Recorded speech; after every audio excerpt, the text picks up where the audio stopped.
Boa noite, irmãos. Me chamo Tainá. Eu sou seminarista da Igreja Batista em Jardim Colonial. É um privilégio poder compartilhar com os irmãos aquilo que Deus tem me ensinado nesses últimos anos. Nós criamos muitas expectativas com relação à nossa própria vida. Qual faculdade nós vamos fazer, onde nós vamos morar, com quem eu vou me casar, quantos filhos eu vou ter, quais serão e como serão os meus netos, qual profissão que eu vou exercer. São tantas expectativas que a gente cria, e eu não sei se os irmãos já ouviram, mas existe uma frase que até mesmo é comum hoje em dia de se ouvir, que fala assim: é melhor nós termos menos expectativas, porque quanto menos expectativas, menos são as decepções. Então é sempre bom a gente não ter expectativas ou diminuir essas expectativas, porque assim as nossas decepções elas serão menores. Mas pensando inclusive em relação a Deus, e eu fiquei meditando, o que Deus espera de nós? O que é que Deus ele quer que nós façamos? A Bíblia nos mostra que Deus ele realmente tem expectativas com relação aos seus filhos.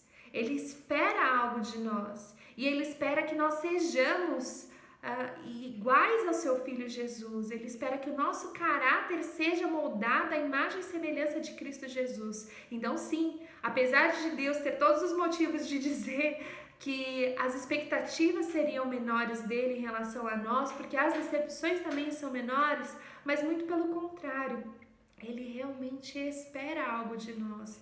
Ele tem expectativas com as nossas atitudes, com aquilo que nós temos sido e quem nós temos sido semelhantes. Então, para poder pensar um pouco nisso, eu queria resumir e entendermos em uma única frase. E pense nessa frase: com Cristo nós somos bem-aventurados. Vou repetir essa frase. Com Cristo nós somos bem-aventurados. E no Sermão do Monte, Jesus está ensinando aos seus discípulos algumas características para poder formar o caráter cristão. Dentro dessas características, nós nos deparamos com 8, sendo 4 em referente ao relacionamento do homem com Deus e mais 4 em relação ao homem com o seu próximo. Então nós vamos lidar com esse texto que se encontra em Mateus, o capítulo 5. Eu vou ler dos versículos 1 ao versículo 11. Mateus 5, do versículo 1 ao versículo 11. Então eu vou ler para os irmãos. Vendo Jesus as multidões, subiu ao monte e, como se assentasse, aproximaram-se os seus discípulos.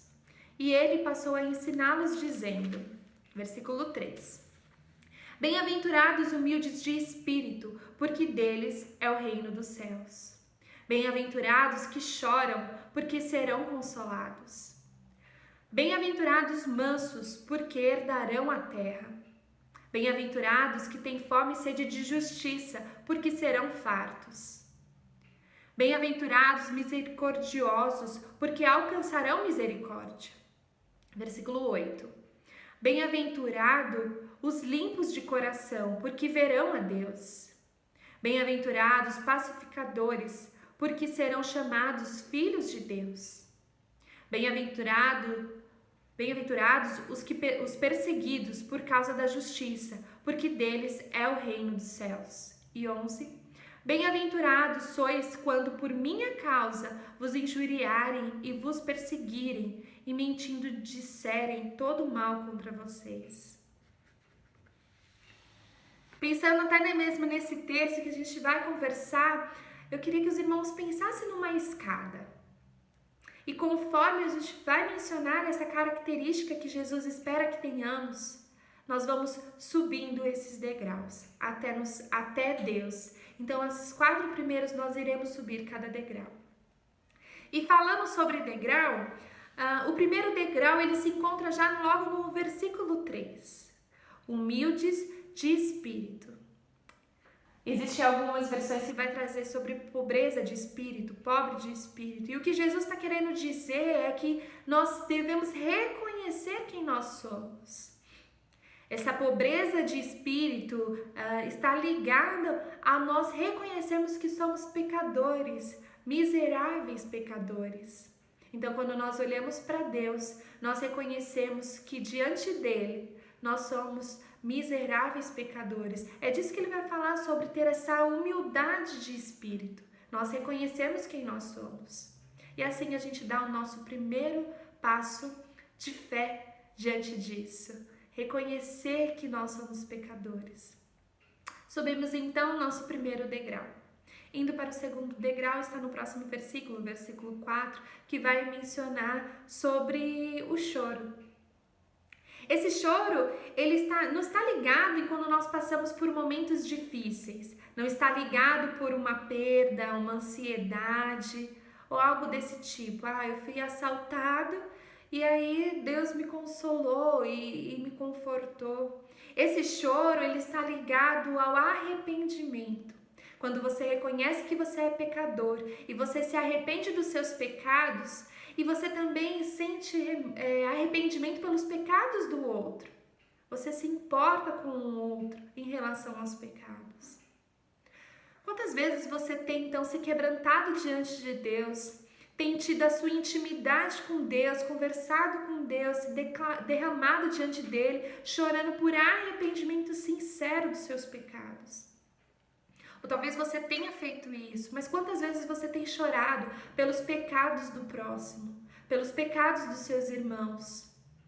Ou ainda mais, você tem chorado por essa nação que ainda não conhecem a Jesus? Você tem clamado, chorado para que essas pessoas um dia possam encontrar a Jesus e ter esse encontro com Jesus? E assim a gente dá o nosso segundo passo, subindo o degrau, né? E para o terceiro degrau, nós estamos subindo em direção a Deus, está no versículo 5, que vai falar sobre a mansidão, sobre ser manso. E essa mansidão não está relacionada a ser fraco ou covarde. Essa mansidão está relacionada à paciência, a ser tranquilo.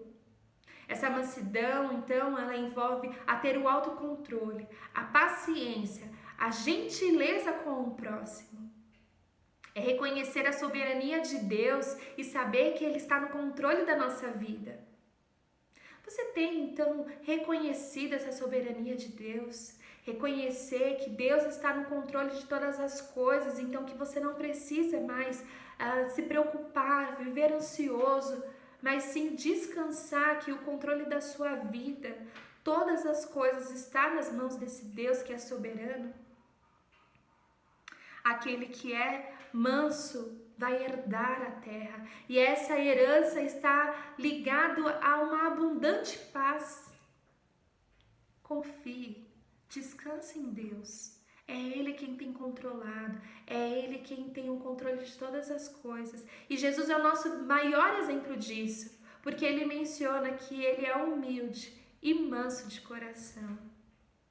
Precisamos seguir o exemplo de Jesus, ser mansos, sermos humildes de coração e reconhecer que quem tem o controle da nossa vida é Deus. E chegando então ao nosso quarto degrau, subindo em relação a Deus, no versículo 6 vai mencionar sobre fome e sede de justiça. Essa fome e sede de justiça não está ligado à justiça própria, à vingança, não. Ele está mencionando sobre sermos parecidos e semelhantes a Jesus Cristo, que é justo. Encontrarmos a justiça de Jesus. Você tem sido satisfeito com quem Jesus é? Você tem sendo completo em Jesus, se encontrado que nele já não há mais falta de nada. Ele é a nossa justiça.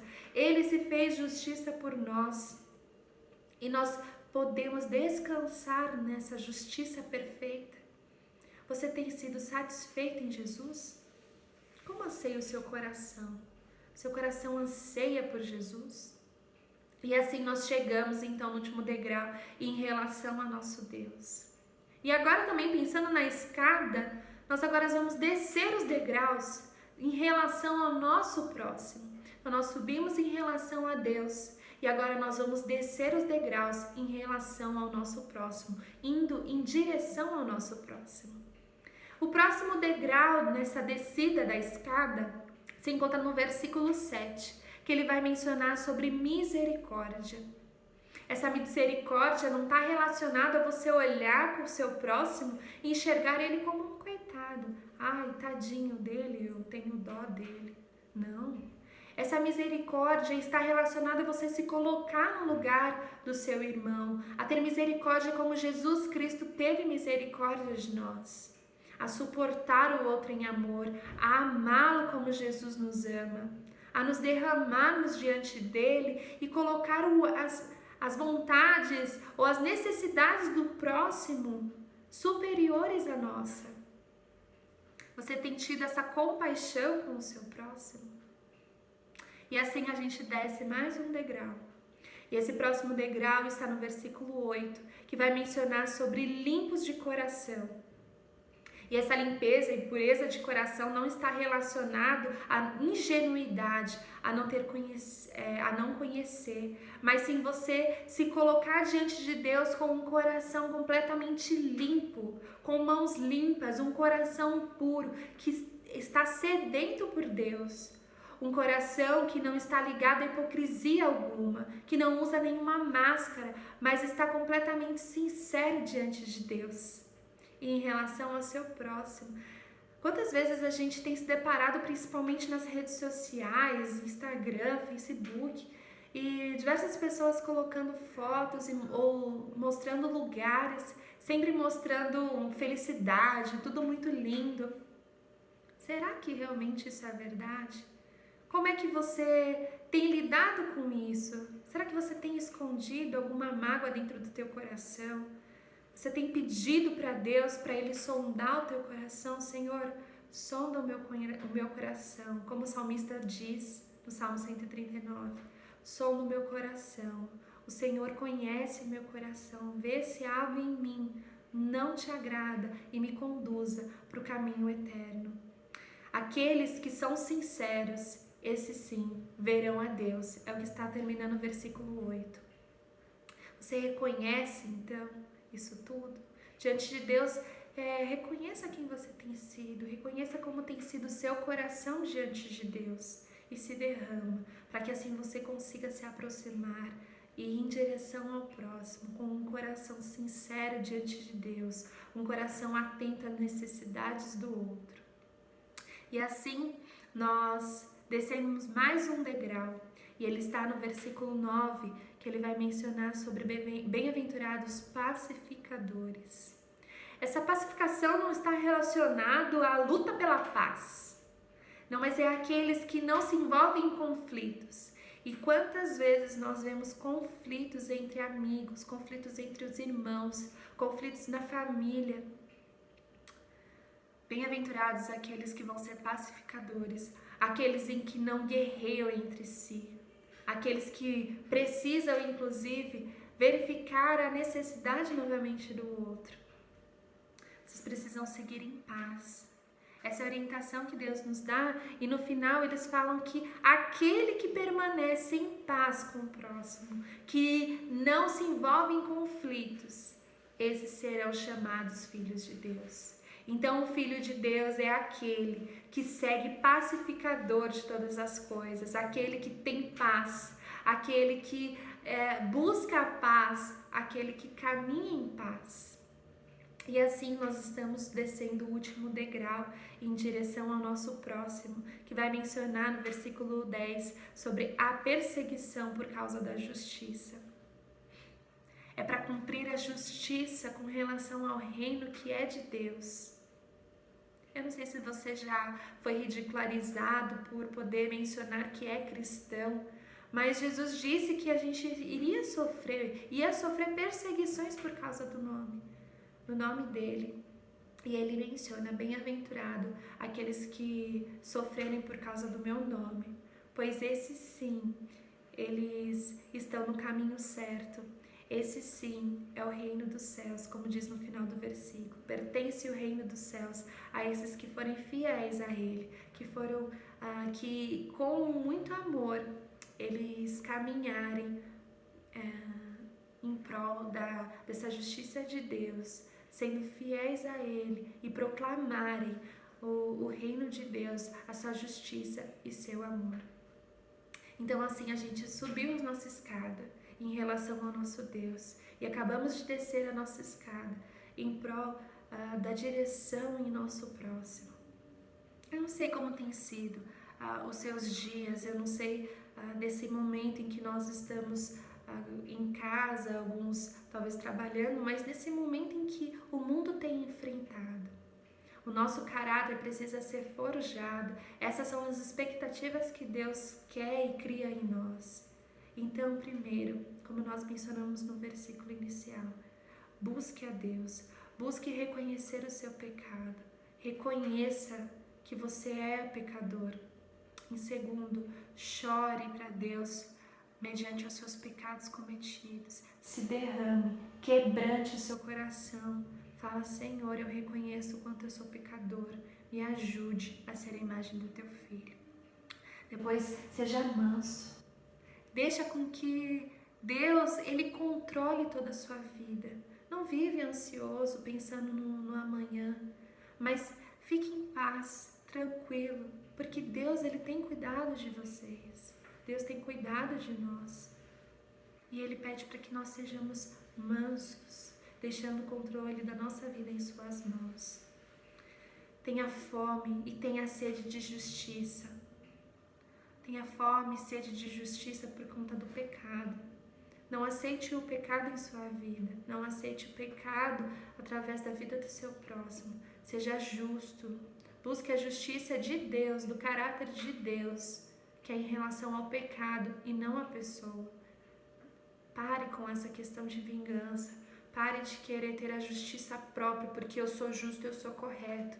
A Deus cabe ser justo. O que nós precisamos é ter essa justiça que vem de Jesus. Essa justiça que se fez justiça por nós, pelos nossos pecados.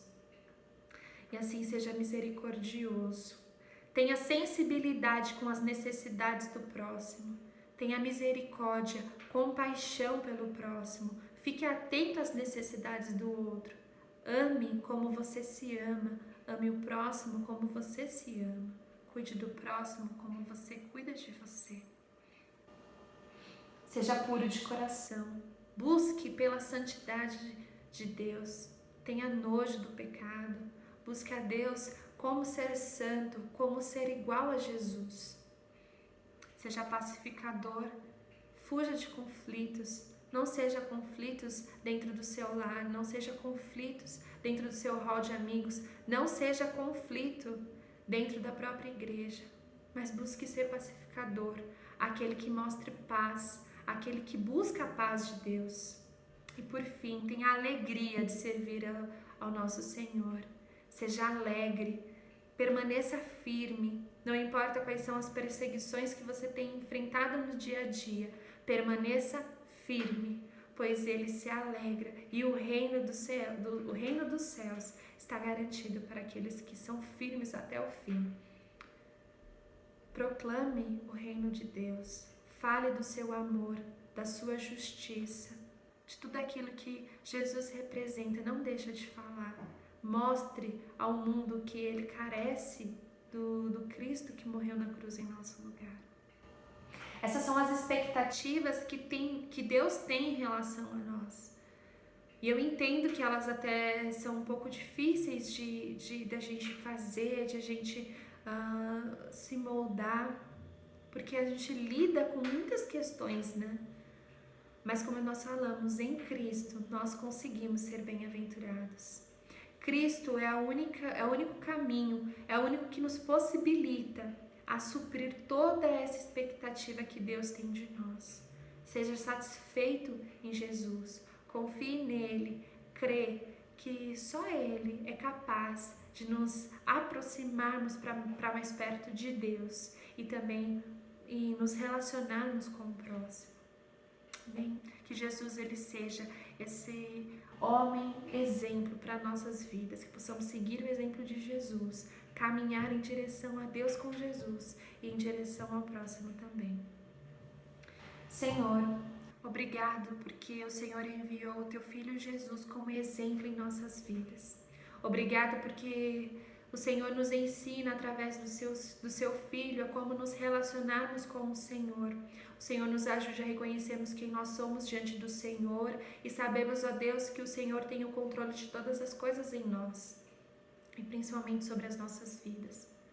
Deus, acalma o coração daqueles, ó Pai, que estão em conflitos. Dê paz, ó Pai, àqueles que estão ansiosos. Se faça presente, Pai. Te peço, ó Deus, pelo consolo para aqueles que estão enlutados. Te peço, ó Deus, por cura para aqueles que estão passando por momentos de doenças. E, ó Deus, assim caminhando com o Senhor, nos direcione, ó Pai, e nos ajude a caminhar em direção ao nosso próximo. Que possamos, ó Deus, ver a necessidade do nosso próximo. Que possamos amar o outro assim como nós nos amamos. Que possamos, ó Deus, ser servos fiéis ao Senhor, ó Deus, servindo uns aos outros. Nos ajude, ó Deus, a enxergar, a ter misericórdia uns com os outros, a proclamarmos o Teu reino sem medo, ó Pai. Nos ajude a sermos, ó Deus, servos fiéis ao Senhor, assim como Teu Filho nos ensina e nos garante. Nos ajude a suprir essa expectativa que o Senhor tem em nós, por meio de Cristo. Teu nome que eu oro. Amém.